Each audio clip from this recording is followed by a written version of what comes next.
विहारातून बाहेर घालविल्यावर आभ्यान कर्माचा उपयोग करता येत असे.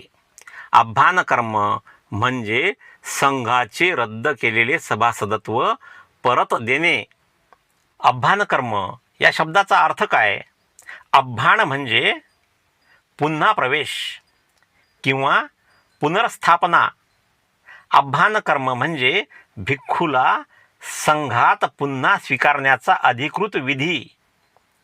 जेव्हा एखाद्या भिक्खूने संघादिसेस म्हणजेच गंभीर नियमभंग केलेला असतो तेव्हा त्याला शिक्षा म्हणून काही काळासाठी परिवास कर्म भोगावे लागते. त्यानंतर अशा भिक्खूला माणत्त म्हणजे 6 दिवसांचे प्रायश्चित्त करावे लागते. या दोन्ही टप्प्यानंतर भिक्खू आभ्यान कर्माद्वारे संघात पुन्हा प्रवेश करू शकतो. असा आभ्यान कर्माचा विधी हा किमान 20 भिक्खूंच्या उपस्थितीत करावा लागतो.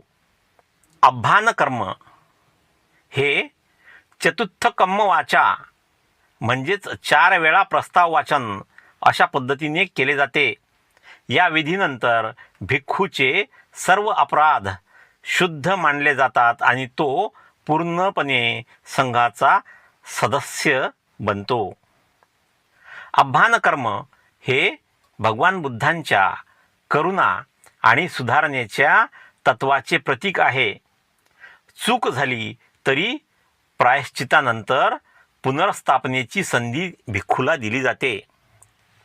आभ्यान कर्म हे विहारातून बाहेर घालविल्यानंतर भिक्खूने आपली वागणूक नीट ठेवून संघाचे समाधान केले आणि संघाने क्षमा केली तरच केले जाते. मित्रांनो, तथागत भगवान गौतम बुद्ध आणि त्यांचा धम्म, तसेच राष्ट्रपिता महात्मा ज्योतिराव फुले, राजर्षी छत्रपती शाहू महाराज, विश्वरत्न बोधिसत्व डॉक्टर बाबासाहेब आंबेडकर आणि बहुजनांच्या सर्व महापुरुषांच्या विचारांचा प्रचार आणि प्रसार करण्याचे कार्य मी जोशाबा चॅनलच्या माध्यमातून हाती घेतलेले आहे. मित्रांनो, आपणास विनंती आहे की कृपया या व्हिडिओला लाईक करा, व्हिडिओ आपल्या मित्रांमध्ये शेअर करा. चॅनलवर नवीन असाल तर कृपया सबस्क्राईब करा. तसेच माझ्या या कार्यात तुम्ही मला मदतसुद्धा करू शकता. व्हिडिओखालील थँक्स बटनाचा उपयोग करून चॅनलला मदत करा किंवा या QR कोड किंवा मोबाईल नंबरच्या सहाय्याने सुद्धा आपण चॅनलला मदत करू शकता.